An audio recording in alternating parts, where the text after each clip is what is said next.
नमस्कार साथियों, स्वागत है आप सभी का आपके YouTube channel keep going with GK में। दोस्तों, आज का हमारा जो हिस्ट्री का टॉपिक है वो है मध्यकालीन भारतीय इतिहास का मुगलकालीन शिक्षा, भाषा, साहित्य, कला और स्थापत्य। इससे संबंधित जो 30 महत्वपूर्ण प्रश्न हैं उनके ऊपर हम चर्चा करेंगे। आप अपने आंसर साथ में कमेंट करते चलिएगा। साथ ही जो संबंधित अन्य तथ्य होंगे, महत्वपूर्ण बिंदु, वो भी हम डिस्कस करेंगे, तो वीडियो कहीं भी स्किप मत कीजिएगा। लास्ट में एक आपके लिए होमवर्क वाला क्वेश्चन होगा, उसका भी आपको आंसर कमेंट करके बताना है। तो चलिए फटाफट से स्टार्ट करते हैं। पहला सवाल देखिए, निम्नलिखित मुगल बादशाहों में से किसने अपनी आत्मकथा फारसी में लिखी है? ऑप्शन है बाबर, अकबर, जहांगीर और औरंगजेब। सही जवाब क्या हो जाएगा इसका? Option number 3, Jahangir. किस नाम से की है रचना उसने? तुजुक ए जहांगीरी। तुजुक ए जहांगीरी। दोस्तों, ये साथ में आप नोट कर लीजिए, वरना स्क्रीनशॉट ले लीजिएगा, ठीक है। ऑप्शन नंबर 3 सही है। अगला सवाल देखिए, निम्नलिखित में से किस इतिहासकार ने शाहजहां के शासनकाल को मुगल काल का स्वर्ण युग कहा है? V A Smith, J N Sarkar, A L Srivastava और इनमें से कोई नहीं। सही जवाब क्या हो जाएगा इसका? किसने कहा है शाहजहां के शासनकाल को मुगल काल का स्वर्ण युग? सही ऑप्शन होगा इसका option number 3, A L Srivastava. चलिए अगला सवाल देखते हैं। बीवी का मकबरा का निर्माता कौन है? मतलब बीवी का मकबरा किसने बनवाया है? ऑप्शन है हुमायूं, शाहजहां, अकबर और औरंगजेब। सही जवाब क्या हो जाएगा इसका? Option number 4, Aurangzeb. औरंगजेब की पत्नी थी राबिया उद दौरानी, उसी के लिए उसने ये बीवी का मकबरा बनाया है, जिसको ताजमहल की फूहड़ नकल भी कहा जाता है। चलिए अगला सवाल देखते हैं।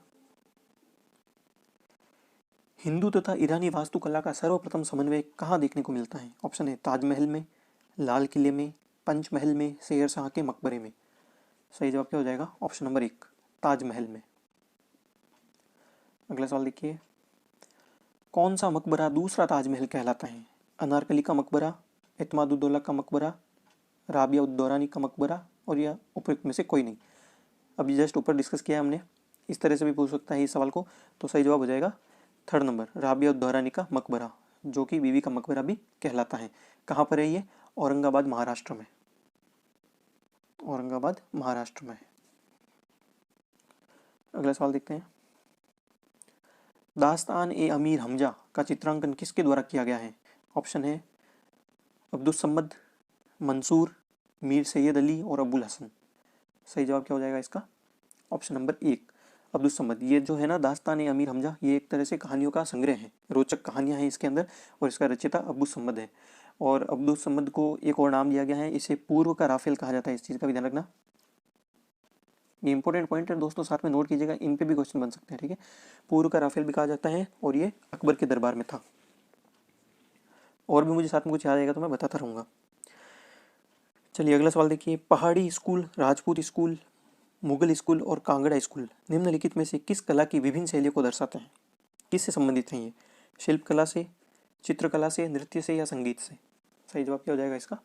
ऑप्शन नंबर 2, चित्रकला। अगला सवाल देखिए, हुमायूं नामा की रचना किसने की थी? ऑप्शन है बाबर, हुमायूं, गुलबदन बेगम और जहांगीर। सही जवाब क्या हो जाएगा? ऑप्शन नंबर 3, गुलबदन बेगम। ये बाबर की पुत्री थी और हुमायूं की बहन थी।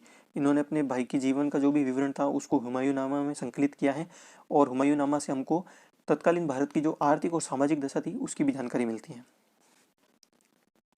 अगला सवाल देखते हैं, चित्रकला की मुगल शैली का प्रारंभ किसने किया था?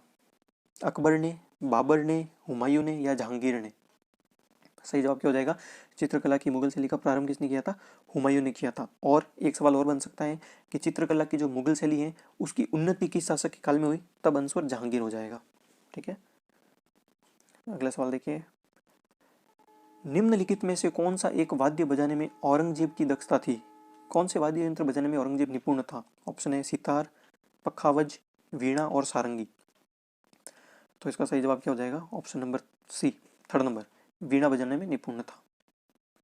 अगला सवाल देखते हैं, दिल्ली का शिक्षा केंद्र जो मदरसा ए बेगम कहलाता था किसके द्वारा स्थापित किया गया था? ऑप्शन है गुलबदन बेगम, महामनगा, जिया उन्नीसा और जिन्नत उन्नीसा। सही जवाब क्या हो जाएगा इसका? ऑप्शन नंबर 2, महामनगा, जो कि अकबर की दाइमा थी। इन्होंने ही ये मदरसा ए बेगम दिल्ली के अंदर स्थापित करवाया था। इसे किस नाम से जाना जाता है वो ध्यान दीजिएगा, एक खैरुल मंजिल, खैरुल मंजिल नाम से। ये नाम नोट कर लीजिएगा। चलिए अगला सवाल, मुगल काल में दरबारी भाषा क्या थी? दरबारी भाषा बोल दीजिए या अदालती भाषा बोल दीजिए, कौन सी थी? अरबी, तुर्की, फारसी या उर्दू? सही जवाब क्या हो जाएगा? ऑप्शन नंबर थर्ड, फारसी। नेक्स्ट क्वेश्चन, अकबर ए सुहाइली। दोस्तों ये थोड़ा सा यहाँ पे मिसप्रिंट है, ये अकबर ए सुहाइली नहीं है, ये अनवर ए सुहाइली है। अनवर ए सुहाइली नामक ग्रंथ निम्नलिखित में से किसका अनुवाद है? ऑप्शन देखिए, महाभारत, पंचतंत्र, रामायण या सूरसागर? सही जवाब क्या हो जाएगा इसका? ऑप्शन नंबर सेकंड, पंचतंत्र का फारसी अनुवाद है ये, अनवर ए सुहाइली। अगला क्वेश्चन, निम्नलिखित में से किसने हितोपदेश का फारसी में अनुवाद किया था? हितोपदेश का फारसी में अनुवाद किसने किया? ऑप्शन है दारा सिको, फैजी, अब्दुल कादिर बदायूनी और ताजुल माली। सही जवाब क्या हो जाएगा इसका? Right answer fourth number D, Tajul Mali. किस नाम से किया था? तो नाम नोट कर लीजिएगा, मुफर्रिह उल कुलूब। मुफर्रिह उल कुलूब नाम से ताजुल माली ने हितोपदेश का फारसी में अनुवाद किया था। अगला सवाल देखिए, निम्नलिखित मुसलमान विद्वानों में से हिंदी साहित्य के लिए किसका सबसे महत्वपूर्ण योगदान है? अब्बुल फजल, फैजी, अब्दुल रहीम खान खाना और अब्दुल कादिर बदायूनी। सही जवाब क्या हो जाएगा इसका? ऑप्शन नंबर थर्ड, अब्दुल रहीम खान खाना। अब्दुल रहीम खान खाना बहुत बड़े विद्वान थे। ये फारसी, अरबी, तुर्की, संस्कृत, हिंदी और राजस्थानी सभी भाषाओं के ज्ञाता थे और इनकी एक प्रमुख रचना है, उसके ऊपर भी कई बार सवाल पूछ लिया जाता है, रहीम सतसई इनका प्रमुख ग्रंथ है। पूछ सकता है रहीम सतसई किसका ग्रंथ है? तो अब्दुल रहीम खान खाना का। अगला सवाल देखिए, नस्तालिक क्या है? एक प्रकार की फारसी लिपि जो मध्यकालीन भारत में प्रयुक्त होती थी, एक राग जिसकी रचना तानसेन ने की थी, मुगल शासकों द्वारा उद्ग्रहित एक उपकार और उलेमाओं के लिए एक आचार संहिता। सही जवाब क्या हो जाएगा इसका? ऑप्शन नंबर एक, ये एक प्रकार की फारसी लिपि थी जो कि मध्यकालीन भारत में प्रयुक्त होती थी और जो औरंगजेब है ना, वो इस लिपि में निपुण था, ध्यान रखना है। अगला सवाल देखते हैं, औरंगजेब इस लिपि का निपुण था। अगला सवाल है, बाबर ने अपनी आत्मकथा बाबरनामा किस भाषा में लिखी है? फारसी में, अरबी में, पश्तो में या तुर्की में? सही जवाब क्या हो जाएगा इसका? ऑप्शन नंबर फोर्थ, तुर्की में लिखी है बाबरनामा बाबर ने। अगला सवाल देखिए, बुलंद दरवाजा किसने बनवाया? बुलंद दरवाजा किसने बनवाया? ऑप्शन है अकबर, जहांगीर, शाहजहां और औरंगजेब। सही जवाब क्या हो जाएगा इसका? ऑप्शन नंबर एक, अकबर ने बनवाया। कहाँ पर स्थित है ये? फतेहपुर सीकरी में। फतेहपुर सीकरी में स्थित है। ये कब बनवाया था? 1602 में बनवाया था, ये भी पॉइंट ध्यान में रखना। और किस उपलक्ष्य में बनाया था? अकबर ने जब गुजरात विजय की थी उस उपलक्ष्य में बनवाया था। चलिए अगला सवाल, तबकात ए अकबरी का लेखक कौन था? बदायूनी, ख्वाजा निजामुद्दीन अहमद, अबुल फजल और ख्वांदा मीर। सही जवाब क्या हो जाएगा? तबकात ए अकबरी का लेखक कौन है? Second number option, Khwaja Nizamuddin Ahmad. अगला सवाल, आप अपने जवाब साथ साथ में टिक करते चलिएगा, ठीक है। नेक्स्ट क्वेश्चन है, निम्नलिखित में से कौन सा प्रसिद्ध चित्रकार अकबर के दरबार में नहीं था? फारूक बेग, दसवंत, आगा रजा और बसावन। सही जवाब क्या हो जाएगा इसका? Option number first, Farooq Beg. ये किसके दरबार में था? ये जहांगीर के दरबार में था और ये तीनों अकबर के दरबार में थे। दोस्तों चैनल को अगर अभी तक सब्सक्राइब नहीं किया तो कर लीजिए। हिस्ट्री की पूरी प्लेलिस्ट चल रही है, आप चैनल पे जाके देख भी सकते हैं। इसी तरह से हिस्ट्री, पॉलिटी, ज्योग्राफी हर सब्जेक्ट की प्लेलिस्ट चलेगी, तो आप चैनल को सब्सक्राइब करके बेल आइकन दबा दीजिए, आपको टाइम से टाइम मिलती रहेगी। और साथ ही हमारी क्विज भी चलती है टेलीग्राम चैनल पे, डिस्क्रिप्शन में लिंक है, आप वहाँ जाके चैनल और डिस्कशन ग्रुप दोनों के दोनों ज्वाइन कर सकते हैं। अगला सवाल देखिए, निम्नलिखित में से किस कृति को उसके फारसी अनुवादकों ने रज्मनामा शीर्षक दिया है? ठीक है, सवाल ढंग से पढ़ लीजिए। ऑप्शन है अथर्ववेद, लीलावती, पंचतंत्र और महाभारत। सही जवाब क्या हो जाएगा? किस कृति को रज्मनामा नाम दिया गया है? तो ऑप्शन होगा इसका फोर्थ नंबर, महाभारत को। साथ में ये भी देख लीजिए, अथर्ववेद, अथर्ववेद का भी फारसी में अनुवाद किया गया है नल और दमन नाम से। ये सवाल पूछा जाता है बहुत बार, नल और दमन नाम से फारसी में अनुवाद किसने किया, अगर ये पूछें तो इसका जवाब होगा इब्राहिम सरहिंदी। इब्राहिम सरहिंदी।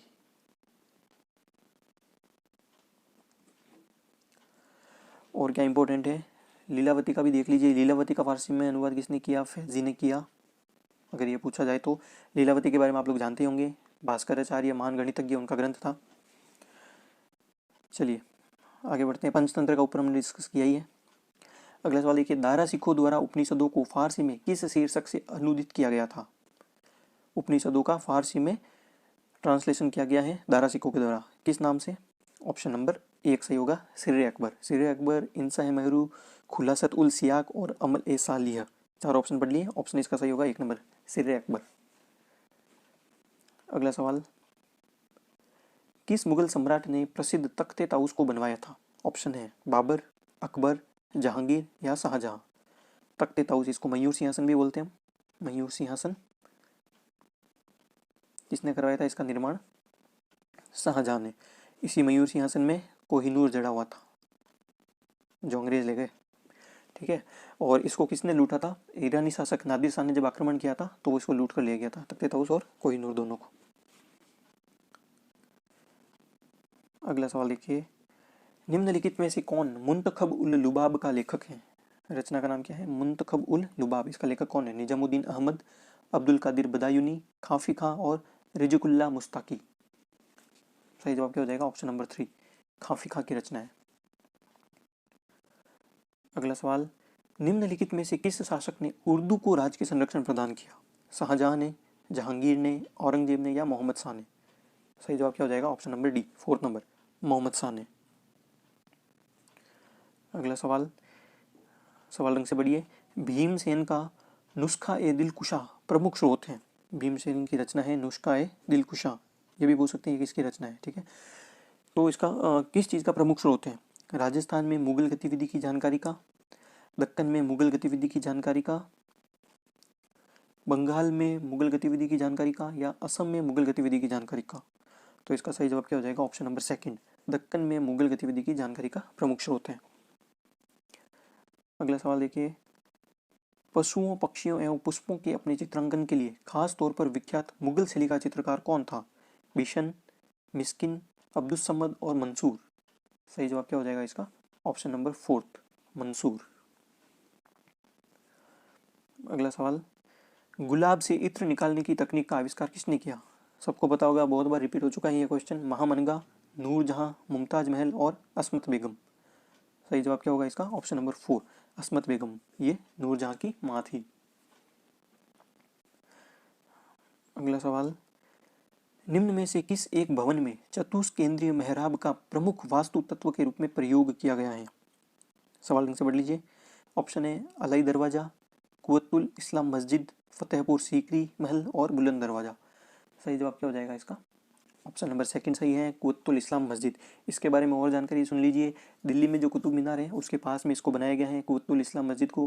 किसने बनवाया, तो इसको कुतुबुद्दीन ऐबक ने शुरू करवाया था 1206 में, पर ये बाद में भी इसका निर्माण कार्य चलता रहा था, 4 साल में बनके पूरी हुई थी। चलिए अगला सवाल, निम्नलिखित में से कौन सी स्थापत्य संबंधी विशेषता दिल्ली स्थित हुमायूं के मकबरे में नहीं है। सवाल ढंग से पढ़ लीजिए, ऑप्शन सुनिए। मेहराब, ऊंचा उठा हुआ गुंबद तथा संबद्ध छतरियां, लाल बलुए पत्थर का प्रयोग और स्वतंत्र रूप से निर्मित मीनारें। सही जवाब क्या हो जाएगा, ऑप्शन नंबर 4 इसका सही जवाब होगा, स्वतंत्र रूप से निर्मित मीनारें, ये इस मकबरे में नहीं है, बाकी तीनों विशेषताएं हैं। 30 सवाल बोला था, ये एक और इम्पोर्टेंट क्वेश्चन था, ये भी मैंने इंक्लूड कर लिया है, ये भी एग्जाम में आने लायक है। क्वेश्चन है, योग वशिष्ठ का फारसी अनुवाद किसने किया था। ऑप्शन है अल बरूनी, फैजी, नामदेव और दारा शिकोह। सही जवाब क्या हो जाएगा इसका, ऑप्शन नंबर 4, दारा शिकोह ने योग वशिष्ठ का फारसी में अनुवाद किया था। तो दोस्तों ये इंपॉर्टेंट 30-31 क्वेश्चन थे, अच्छे से पढ़ लीजिएगा। जो साथ में इंपॉर्टेंट पॉइंट थे वो आप नोट करके चलिएगा, वो भी एग्जाम में पूछ सकते हैं। अब आपके लिए जो होमवर्क वाला क्वेश्चन है वो देख लीजिए। सवाल है, दिल्ली की प्रसिद्ध जामा मस्जिद का निर्माण किसने करवाया। दिल्ली की प्रसिद्ध जामा मस्जिद का निर्माण किसने करवाया। ऑप्शन है हुमायूं, शाहजहां, अकबर और इब्राहिम लोदी। जो भी सही जवाब है आप कमेंट करके बताइए। वीडियो अगर अच्छा लगा है तो अपने साथियों के साथ शेयर कीजिए। जल्दी मिलेंगे नेक्स्ट वीडियो के साथ में, तब तक के लिए अपनी तैयारी को जारी रखिए। Keep going. जय हिंद।